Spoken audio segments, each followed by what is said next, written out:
Next 198. The mere topical employment of medicines that are powerful for cure when given internally.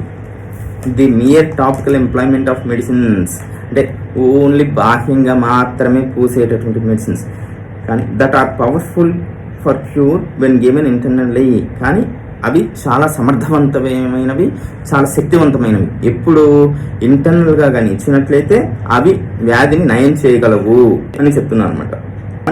To the local symptoms of chronic miasmatic disease is for the same reason quite ఇన్అడ్మిసబుల్.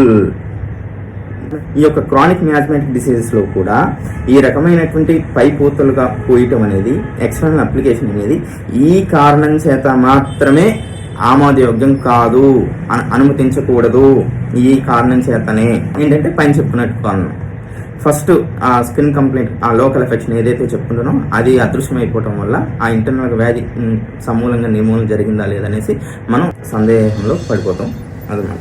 Okay, so ఆ కారణం చేతనే ఇక్కడ ఈ యొక్క chronic మియాస్మాటిక్ డిసీజ్లో వాటికి ఈ పైకి ఎక్స్టర్నల్గా పోయకూడదు, అది మంచిది కాదు, అనుమతించకూడదు అనేసి చెప్తున్నారు. The mere topical employment of medicines to the local symptoms of chronic miasmatic disease is for the same reason quite inadmissible. For if the local affection of the chronic disease be only removed locally and in a one sided manner.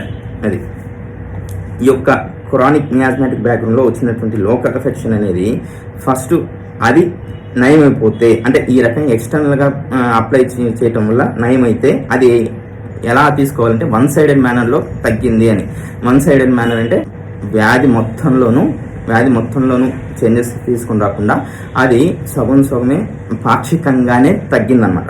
ఆ పాక్షికంగా తగ్గటం వల్ల ఏం జరుగుతుందంటే, for if the local affection of the chronic disease be only removed locally, అంటే స్థానికంగా మాత్రమే తొలగించడం జరిగింది, and in a one sided manner అంటే పాక్షికంగానే తొలగించడం జరిగింది, the internal treatment indispensable for the complete restoration of the health remains in dubious obscurity. అంటే ఇంకా తప్పనిసరిగా ఇంటర్నల్గా ట్రీట్మెంట్ అనేది అవసరం. ఎందుకు? To complete restoration of the health, అంటే యథాపూర్వారోగ్య స్థితికి తీసుకొని రావటం కోసం ఇంటర్నల్ ట్రీట్మెంట్ తప్పనిసరి. కానీ ఇక్కడ ఇన్ డుబియస్ అబ్స్క్యూరిటీ అంటే మనల్ని సందేహంలో పడేస్తుంది అనమాట. ఎందుకు సందేహంలో పడేస్తుంది అంటే ఈ చీఫ్ సిమ్టమ్, ఈ లోకల్ ఎఫెక్షన్ అని చెప్పుకునేటటువంటి ఏ కంప్లైంట్ అయితే ఉంటుందో ఆ యొక్క కంప్లైంట్ ముందుగా తగ్గడం ద్వారా, ఫర్ ఎగ్జాంపుల్ దీనికి సంబంధించి మనకు క్లియర్గా అంటే, ఫర్ ఎగ్జాంపుల్ ఒక రింగ్ వామ్ అనే కేసు వచ్చింది మన దగ్గరికి. రింగ్ వామ్ అనే కేసు వచ్చిన తర్వాత మనం హోమియోపతికల్కి సిమిలమ్ మెడిసిన్ అనేది సెలెక్ట్ చేసాం. అక్కడ ఉండేటటువంటి ఇచ్చింగ్ సంబంధించి, ఇచ్చింగ్ ఎలాంటప్పుడు పెరుగుతుంది ఏంటి దానికి సంబంధించి, అక్కడ ఉండేటువంటి ఎరప్షన్స్ సపరేటింగ్గా లేదు ఓన్లీ వెసికులారా, లేదు ఇచ్చింగ్ ఎప్పుడెప్పుడు పెరుగుతుంది తగ్గుతుంది, పలానా సమ్ ఎక్స్ అనే మెడిసిన్ సెలెక్ట్ చేసాం. ఆ ఎక్స్ అనే మెడిసిన్ సెలెక్ట్ చేసిన తర్వాత దాన్ని ఇంటర్నల్గాను ఇచ్చాం, but at the same time ఎక్స్టర్నల్గాను ఇచ్చామనుకోండి. సో అప్పుడు ఫస్ట్ ఎక్స్టర్నల్గా ఇవ్వటం వల్ల అది హోమియోపతిసిటీ, అది ఇక్కడ చెప్తున్నది హోమియోపతిక్ సిమిలమ్ గురించి. ఆ హోమియోపతిక్ సిమిలమ్ బాగా ఉండటం చేత అది ముందు తొందరగా తగ్గిపోతుంది. ఈ తగ్గిపోయిన కారణం చేత అది మొత్తంగా తగ్గిందనేసి మనం అనుకోలేము. ఎందుకు అంటే ఇంటర్నల్గా ఈ యొక్క రింగ్ వామ్ స్టార్ట్ అవటంతో పాటుగా అతనికి ఇంటర్నల్గా ఇంకా ఇతర కంప్లైంట్స్ ఏవో కొన్ని వస్తాయి, అంతే కదా మనం చెప్పుకునేది. లోకల్ మెలడీస్ అంటే అది దానికి సంబంధించిన మాత్రమే కాదు, ఓవరాల్గా యాజ్ ఏ హోల్గా బాడీ ఎఫెక్ట్ అవుతుంది. ఫర్ ఎగ్జాంపుల్ ఆ రింగ్ వామ్తో పాటు పలానా హెడేక్ కంప్లైంట్ ఉంది, పలానా కాన్స్టిపేషన్ అనే కంప్లైంట్ ఉంది, తర్వాత ఇంకే బాడీ పెయిన్స్ ఉన్నాయి. ఈ 4 కంప్లైంట్స్తో రావటం జరిగింది. మనం ఈ రింగ్ వామ్ పైకి ఉన్నంత వరకు లోపల ఉండేటటువంటి ఇంటర్నల్ కంప్లైంట్స్, ఈ హెడేక్ కానీ, ఈ కాన్స్టిపేషన్ కానీ, ఇంకా ఈ పెయిన్స్ అయితే కానీ ఎలివేటెడ్గా ఉంటాయి అనమాట. అవి దాన్ని రిలీఫ్ చేస్తూ ఇది బయట పెడుతుంది. సో ఈ బయట పెట్టిన కారణంగా హోమియోపతిక్ సిమిలమ్ని మనం ఎక్స్టర్నల్గా ఇచ్చినప్పుడు ఇది నయమైపోతుంది. ఈ రింగ్ వామ్ అనేది తగ్గిపోయింది అనుకోండి. ఆ తర్వాత నెక్స్ట్ కన్సల్టేషన్లో వచ్చినప్పుడు, సార్ మీరు ఇచ్చిన మెడిసిన్ బాగా తగ్గిపోయింది, సరే ఇప్పుడు ఏం చేయాలి? మరి ఇప్పుడు ఈ తలనొప్పులు ఎలా ఉన్నాయండి, మీరు అంత ముందు నిద్ర తక్కువైతే తలనొప్పి వస్తుందన్నారు కదా, ఇప్పుడు వాటికి మనం ట్రీట్మెంట్ ఇవ్వాలా వద్దా అనేసి మనం ఎంక్వైరీ చేసే క్రమంలో సార్ అంతకుముందు నిద్ర తక్కువైన ప్రతిసారి నాకు తలనొప్పి వచ్చేది సార్. ఇప్పుడు నిద్ర తక్కువైన ప్రతిసారి అంటే అవుట్ ఆఫ్ 4 సందర్భాల్లో 3 సందర్భాల్లో వస్తుంది, ఒక సందర్భంలో రావట్లా. అంటే అది నిజంగా తగ్గిందా తగ్గలేదా? సరే, ఇప్పుడు నువ్వు అంతకుముందు నాన్ వెజ్ కానీ మసాలాలు తిన్నప్పుడు కానీ కాన్స్టిపేషన్ ప్రాబ్లం వచ్చేది అన్నావు, ఇప్పుడు ఎలా ఉంది? అవును సార్, అంతకుముందు ఎలా అయితే ఉందో ఇప్పుడు ఆల్మోస్ట్ అలానే ఉంది సార్, కొంచెం తగ్గనట్టుగా అనిపిస్తుంది. అదేంటండి అలా చెప్తారంటే మీరు గమనించలేదంటే? అంటే అంతకుముందు తిన్నాను, ఈ మధ్య కూడా 2 సార్లు తిన్నాను సార్, కానీ 2 సార్లు కాన్స్టిపేషన్ అంటే మలబద్ధకంగా ఆ రోజు రాలేదు, తర్వాత రోజు వెళ్ళాల్సి వచ్చింది, తర్వాత రోజు వెళ్తేనేమో గట్టిగా వచ్చింది. మరి అంతకుముందు బ్లడ్ పడేది, ఇప్పుడు బ్లడ్ వచ్చిందంటే బ్లడ్ అయితే రాలేదు కానీ కాదు సార్, చివరిలో ఒక డ్రాప్ పడింది. సరే, మరి ఈ పెయిన్స్ అని చెప్పావు కదా, పెయిన్స్ వాటిలో ఏంటి మార్పు? సార్ అప్పుడు ఎట్టున్నాయో ఇప్పుడు అట్లనే ఉన్నాయి సార్. మరి ఇంటర్నల్ అంటే మనం చెప్పుకునేది ఏంటంటే హోమియోపతిక్ సిమిలం కానీ ఇంటర్నల్ కానీ పడినప్పుడు ఎట్ ది సేమ్ టైం అంటే ఇంటర్నల్గా ఉండే ఈ బాడీ పెయిన్స్లో కానివ్వండి, ఆ కాన్స్టిపేషన్లో కానివ్వండి, ఆ హెడేక్ కంప్లైంట్స్లో కానివ్వండి, ఇక్కడ ఈ రింగ్ వామ్ అన్నిట్లోనూ ఏకకాలంలోనే ఇంప్రూవ్మెంట్స్ వస్తాయి. ఎప్పుడు ఓన్లీ ఇంటర్నల్గా ఇచ్చినప్పుడు మాత్రమే జరుగుతుంది.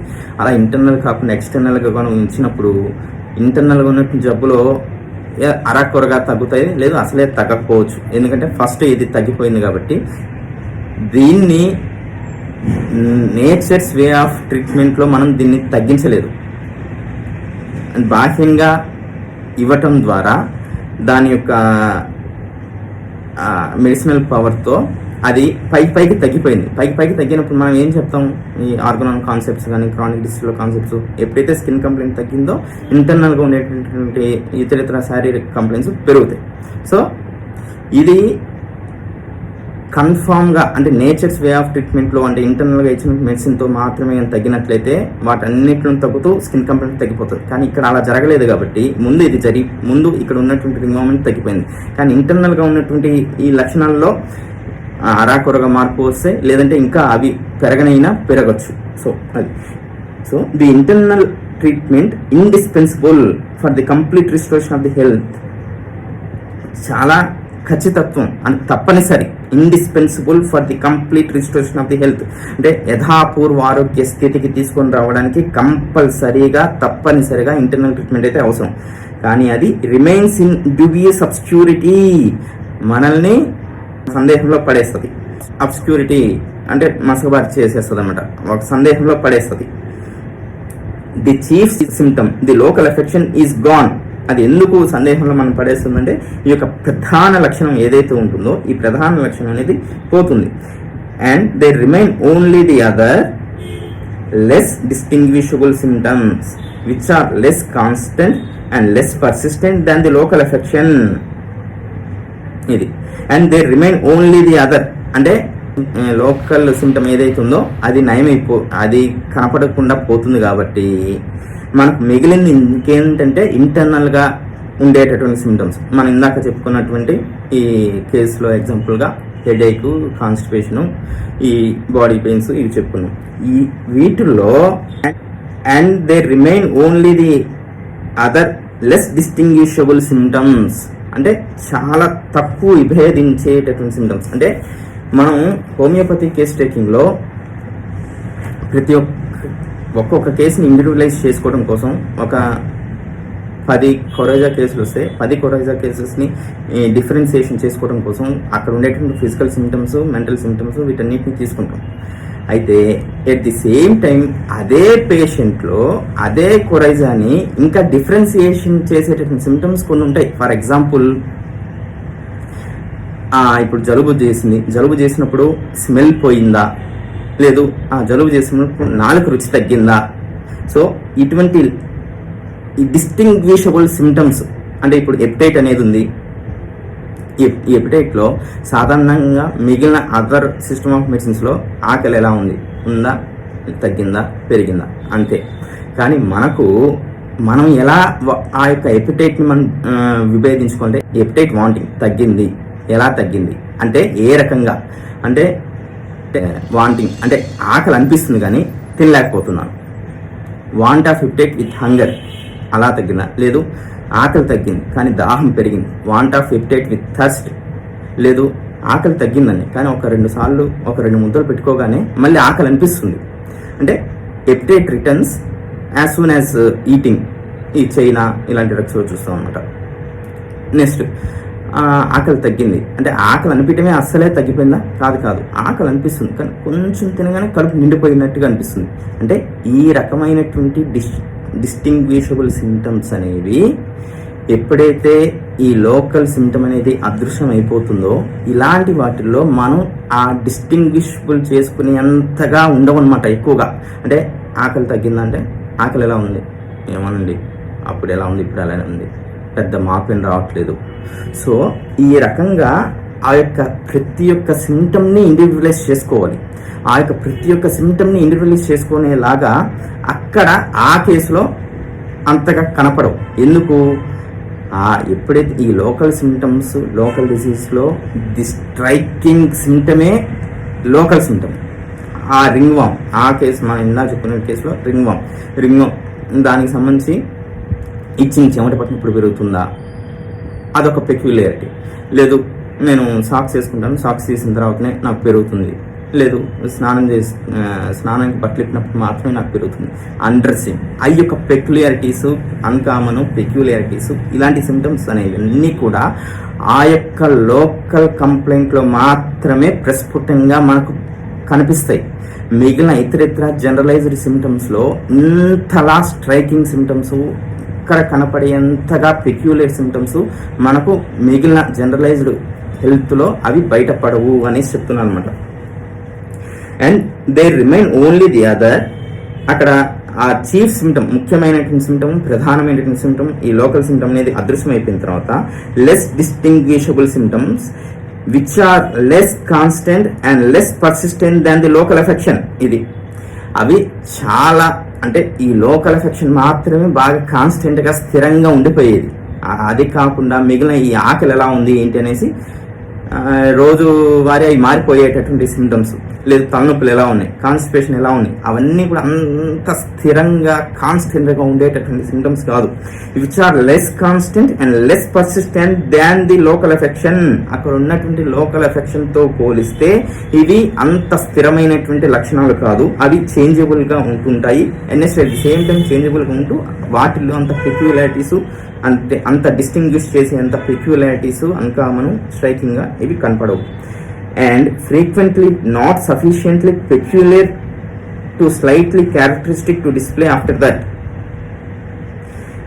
ఇది ఆ లోకల్ ఎఫెక్షన్ తర్వాత ఇవి అంత ఫ్రీక్వెంట్ గాను, అంత పెక్యులర్ గాను, అంత క్యారెక్టరిస్టిక్ గాను ఇవి డిస్ప్లే అవ్వవు మిగిలిన జనరలైజ్డ్ హెల్త్లో ఉండేటటువంటి symptoms. A picture of the disease in clear and peculiar outlines. ఈ యొక్క లోకల్ ఎఫెక్షన్ ఒక్కటి మాత్రమే ఆ యొక్క కండిషన్లో బాగా క్లియర్ కట్గా స్పష్టమైనటువంటి లక్షణాలతోనూ పెక్యులర్ సిమ్టమ్స్తోనూ మనకు బయటపడేదల్లా ఆ యొక్క లోకల్ సిమ్టమ్ ఒక్కటి మాత్రమే ఆ యొక్క పెక్యులారిటీస్తో మనకు బయటపడుతుంది. స్థిరంగాను ఉంటూ పెక్యులారిటీస్తోనూ క్యారెక్టరిస్టిక్ సిమ్టమ్స్తోనూ బయటపడతాయి. మిగిలిన ఇతర జనరలైజ్డ్ సిమ్టమ్స్లో అవి అంత స్థిరంగాను, అన్చేంజబుల్గా, అంత పెక్యులర్గా, అంత క్యారెక్టరిస్టిక్గా, అంత స్ట్రైకింగ్గా ఉండవు అనేసి చెప్తున్నాను అనమాట. సో ఈ కారణం చేత ఈ టాపికల్గా ఆయింట్మెంట్స్ కానీ, ఇంకా పౌడర్స్ కానీ, ఇంకా టాపికల్గా ఇచ్చేటువంటి హోమియోపతిక్ మెడిసిన్ అయినా కూడా ఇవ్వకూడదు అనేసి చెప్తున్నాను అనమాట. ఓకే, ఇంకొకసారి చదువుతాను. 198. The mere topical employment of medicines that are powerful for cure when given internally. అవి చాలా సమర్థవంతంగా నయం చేస్తాయి ఎప్పుడు వాటిని ఇంటర్నల్గా ఇచ్చినప్పుడు. కానీ the mere topical employment of medicines to the local symptoms of chronic miasmatic diseases is for the same reason quite inadmissible. ఈ రకంగా పైకి పూయటం అనేది ఆమోదయోగ్యం కాదు. For if the local affection of chronic disease be only removed locally and in one sided manner, దానిని స్థానికంగా తొలగించడము, నెక్స్ట్ వన్ సైడెడ్ మేనర్ అంటే పాక్షికంగానే తొలగిస్తున్నాం మనం. ఎందుకు, దాన్ని ఎక్స్టర్నల్గా ఎప్పుడైతే పూస్తామో ఆ ఎక్స్టర్నల్గా పోయటం వల్ల అది స్థానికంగా మాత్రమే తగ్గుతుంది. The internal treatment indispensable for the complete restoration of the health remains in dubious obscurity. కానీ ఇంటర్నల్గా ఉన్నటువంటి ఆరోగ్యాన్ని మొత్తాన్ని కూడా యథాపూర్వ ఆరోగ్య స్థితికి తీసుకొని రావడానికి అక్కడ కంపల్సరిగా తప్పనిసరిగా ఇంటర్నల్ ట్రీట్మెంట్ అయితే అవసరం. కానీ ఆ యొక్క ఇంటర్నల్ ట్రీట్మెంట్ అనేది చాలా సందేహ స్థితిలో అది ఏర్పడిపోతుంది. ఎందుకు అంటే the chief symptom the local affection is gone. ఈ యొక్క లోకల్ సిమ్టమ్ అనేది పోయిన తర్వాత and they remain only the other less distinguishable symptoms. చాలా తక్కువ విభేదించేటటువంటి సిమ్టమ్స్ మాత్రమే అక్కడ మనకు కనపడుతుంటాయి, which are less constant and less persistent than the local affection. Local ఎఫెక్షన్తో పోలిస్తే చాలా చేంజబుల్గా ఉంటూ చాలా మారిపోయేటటువంటిగా ఉండే సిమ్టమ్స్ ఉంటాయి. And frequently not sufficiently peculiar to slightly characteristic to display after that. ఈ యొక్క లోకల్ ఎఫెక్షన్ తర్వాత లోకల్ సిమ్టమ్ తర్వాత ఇవి చాలా అస్పష్టంగా చాలా కొద్దిపాటి పెక్యులారిటీస్తో మాత్రమే అవి ప్రదర్శించబడతాయి. కానీ లోకల్ ఎఫెక్షన్ మటుకు a picture of the disease in clear and peculiar outlines. అదే కానీ ఆ యొక్క లోకల్ సిమ్టమ్ కానీ అక్కడ ఉన్నట్లయితే అది క్లియర్ కట్గా పెక్యులారిటీస్తో స్ట్రైకింగ్ సిమ్టమ్స్తో అది స్పష్టంగా వ్యక్తమవుతుంది అనేసి చెప్తున్నాను అన్నమాట.